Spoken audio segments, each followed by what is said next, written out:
The silence after applause can be deafening. Maya Chen stood frozen at the grand piano, fingers still hovering above ivory keys that had just revealed her secret to the world. The crowd that had laughed at her just moments before now stared in stunned silence. She'd spent years hiding her gift until tonight, when humiliation forced her hand. Now there was no going back. Before we dive into the story, comment below where in the world you're watching from. The concert hall doors loomed. Before Maya, ornate brass handles gleaming under soft lights.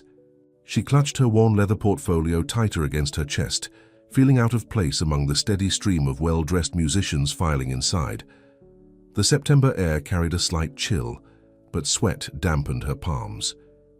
"You've got this," she whispered to herself, adjusting the strap of her second-hand dress, navy blue and serviceable but clearly not designer like those around her. The Westfield Symphony Orchestra's open auditions happened once every 3 years. Her bus had been late, leaving her barely 15 minutes to prepare. The hallways buzzed with activity, violinists running scales, cellists adjusting strings, and the occasional burst of woodwind practice. Second chair percussion? A woman with perfectly coiffed silver hair looked Maya up and down, her voice tinged with disbelief. "You don't look the type," Maya nodded, forcing a smile. "I'm trying for assistant timpanist." The woman's eyebrows rose slightly. "Interesting choice. Best of luck." Inside the practice room, musicians clustered in groups, many greeting each other. With the easy familiarity of conservatory classmates or previous orchestra members, Maya found an empty corner and opened her portfolio, reviewing the audition piece one final time. "Didn't realize they were letting high school students audition this year," came a voice from behind her. Maya turned to face a man in his mid-30s, his tailored suit and confident stance marking him as someone who belonged. The name tag on his lapel read, "Harrison Wells, Principal Percussionist." "I'm 26, Maya replied, trying to keep her voice steady. "Just small." Harrison's smile didn't reach his eyes. "And you're here for assistant timpanist."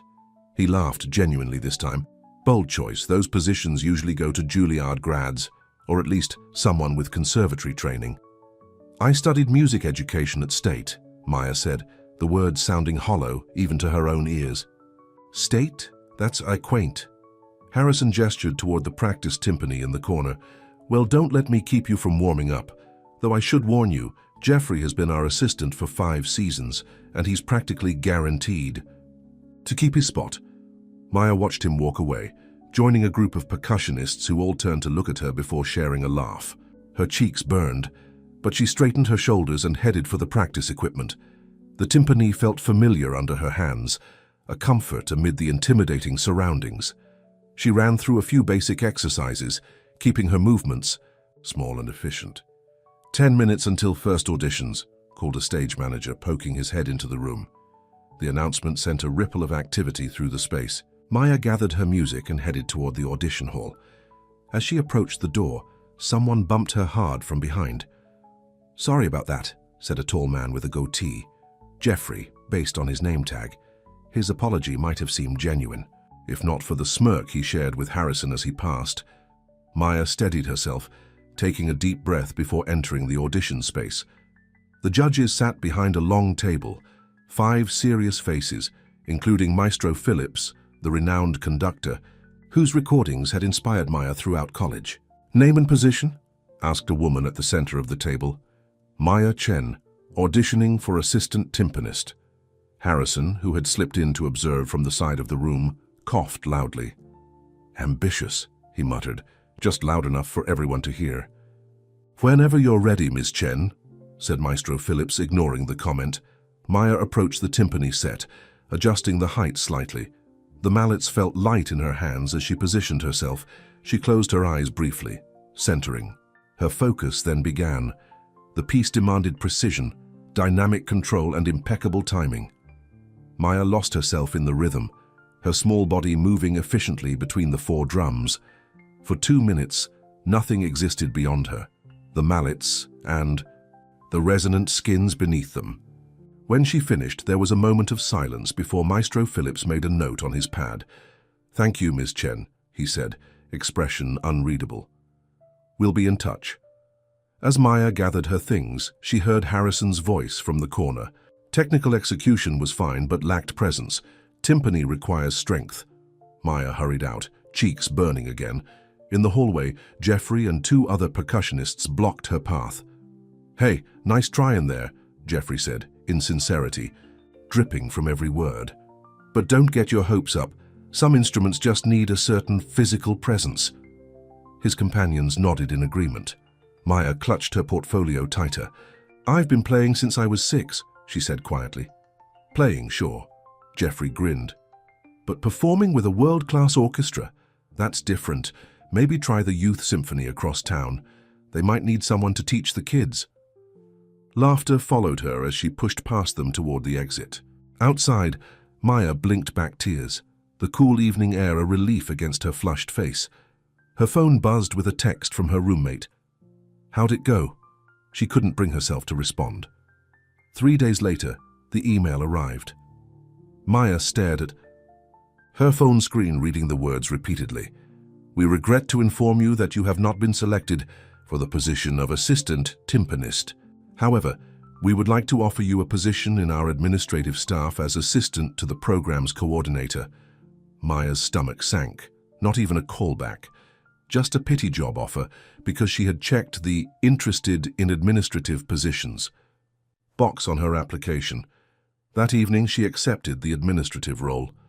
The pay was better than her current retail job, and at least she'd be around music. Maybe she could audition again next time. Her first day at the Westfield Symphony offices was a blur of introductions, paperwork, and training.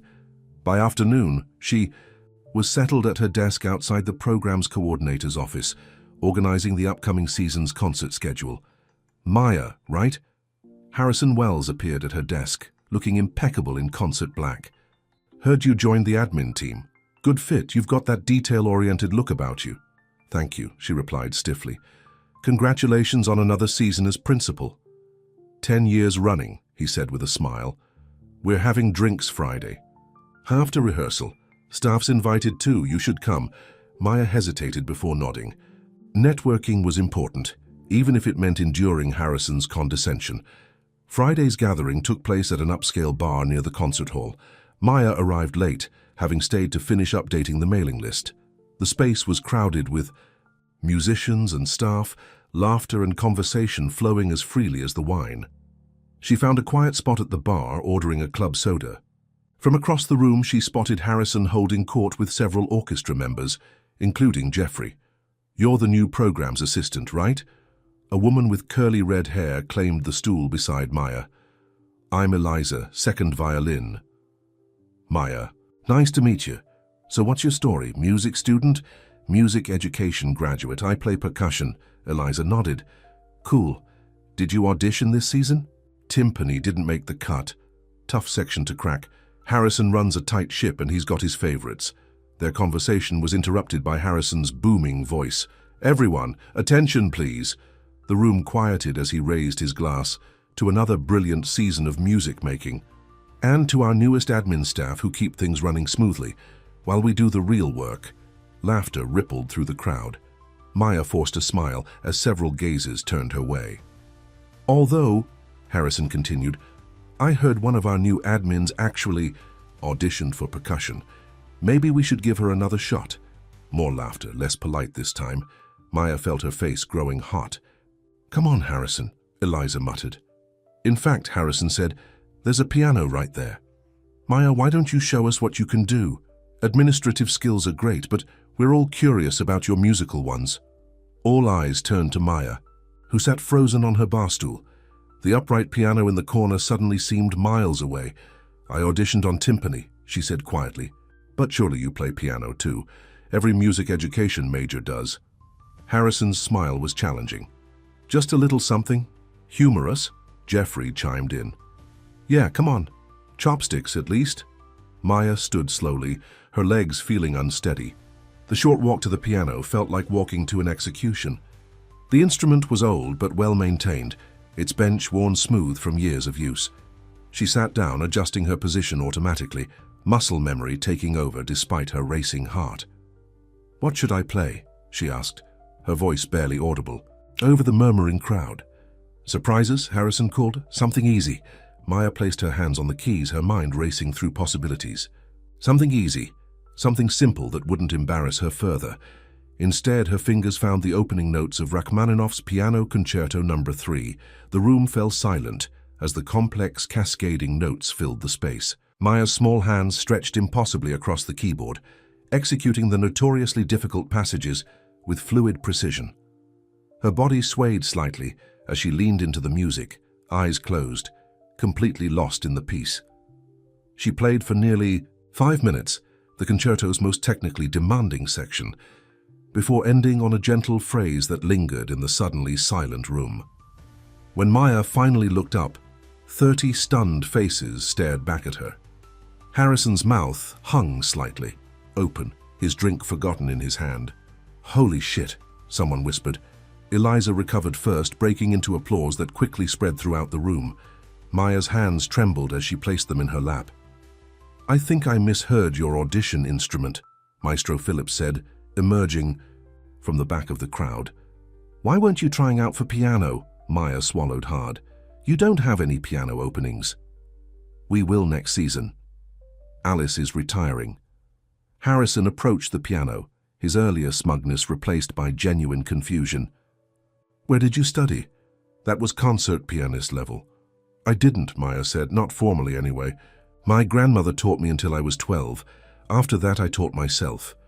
"That's not possible," Jeffrey interjected. "Not with Rachmaninoff." "My hands are small," Maya continued, finding her voice growing stronger. "Everyone said I'd never handle the big concertos because of my reach. So I developed my own techniques, studied recordings, practiced until I found ways to make it work." Maestro Phillips was already typing on his phone. "We need to get you in a proper audition tomorrow morning." "But I'm administrative staff," Maya stammered. "Not anymore," he replied. "Not if you don't want to be." The following morning found Maya back in the audition hall, this time seated at the magnificent Steinway Concert Grand. Her navy dress had been replaced by a borrowed black one from Eliza, still modest, but more appropriate for the occasion. The judges, the same panel from her timpani audition, looked at her with new interest as she approached the piano. "Miss Chen," Maestro Phillips began, "please play the first movement of any concerto of your choice, followed by a contrasting piece." Maya nodded, settling herself at the bench. Without preamble, she launched into Tchaikovsky's Piano Concerto, No. 1, the thunderous opening chords resonating through the hall. For the next 15 minutes, she played with the confidence of someone who had nothing left to hide. Her techniques were unconventional, adaptations necessitated by her smaller hands, but the musicality and emotional depth were undeniable. For her contrasting piece, she chose Debussy's Clair de Lune, rendering its delicate passages with exquisite control. When she finished, there was no polite applause, just intense silence followed by furious note-taking from the panel. "Ms. Chen," Maestro Phillips said finally, "I must ask, why percussion? Why not piano?" Maya's hands rested in her lap. "My grandmother played percussion in the Beijing Symphony. She taught me piano, but she always said percussion was my heritage. When she died, I felt I needed to honor that." "And the timpani audition?" "I do play percussion. I'm just better at piano." A small smile crossed the maestro's face. "Indeed. Well, I believe we've heard enough." That afternoon, Maya sat in her apartment staring at her new contract. Associate pianist for the remainder of the season, with auditions for principal to follow. The salary was triple what she would have made in administration. Her phone hadn't stopped buzzing with texts from orchestra members who had heard the news. Most were congratulatory. A few were from Harrison, each more apologetic than the last. The most recent simply read, "Dinner to make amends? My treat." Maya placed her phone face down without responding. Instead, she called her mother, something she hadn't done in weeks. "Mom, it's me. Something happened. Something good." As she recounted the story, her mother's excited exclamations gradually gave way to quiet sobs. "Your grandmother always said you were meant for greater things," her mother said finally. "She knew what you could do." "I miss her," Maya whispered. "She's with you every time you play." After hanging up, Maya walked to her small electronic keyboard in the corner of her apartment. It was nothing like the magnificent Steinway at the hall, but it had served her well for years. She ran her fingers over the keys, playing a simple Chinese folk song her grandmother had taught her first. The following week, Maya arrived early for her first rehearsal. The concert hall was mostly empty, just a few string players tuning up and a stagehand adjusting music stands. She approached the piano cautiously, running a hand along its polished surface before sitting down. The bench felt right this time, like it had been waiting for her. From the percussion section she heard familiar voices. Harrison and Jeffrey were setting up, their backs to her. "Still can't believe it," Jeffrey was saying. "An admin assistant." "Former admin assistant," Harrison corrected. "And apparently a piano prodigy. You think she was playing us the whole time?" Harrison shrugged. "Does it matter? Talent speaks for itself. We just weren't listening." Maya smiled slightly, opening her score to the Tchaikovsky symphony they would be rehearsing. She hadn't been playing them. She simply hadn't been given the chance to show what she could do. As the other musicians filtered in, many stopped to introduce themselves properly. Eliza gave her a thumbs up from the violin section. "Places, everyone," called Maestro Phillips, stepping onto the podium. He caught Maya's eye and nodded once before raising his baton. Maya positioned her hands above the keys, ready for her cue. For the first time in years, she felt exactly where she belonged. 6 months later, Maya stood backstage at Carnegie Hall, adjusting the sleeves of her concert gown, custom-made to fit her small frame perfectly. Through the curtain, she could hear the buzz of the sold-out audience. "Nervous?" asked Eliza, now a close friend. "Terrified," Maya admitted, "but ready." Tonight was her debut as featured soloist with the Westfield Symphony, performing the very piece that had revealed her talent that night at the bar, Rachmaninoff's Piano Concerto No. 3. Harrison appeared beside them, looking sharp in his tuxedo. Their relationship had evolved into a cautious mutual respect over the past months. "Full circle, huh?" he said, extending his hand. "Break a leg out there, Maya." "Thanks, Harrison." The stage manager gave her the 1-minute warning. Maya took a deep breath, centering herself before the biggest performance of her life. As she walked on stage to enthusiastic applause, she caught sight of her mother in the front row, clutching a small framed photo of her grandmother. Maya bowed to the audience, then to Maestro Phillips before taking her place at the piano. Her hands hovered above the keys for a moment. "This is for you, grandmother," she thought, and then she began to play. In a world quick to judge by appearances, true talent may hide in plain sight. The measure of ability isn't found in credentials or conformity, but in the quiet persistence that transforms limitation into innovation. Sometimes the most powerful voices belong to those we've trained ourselves not to hear, until they play the notes that change everything.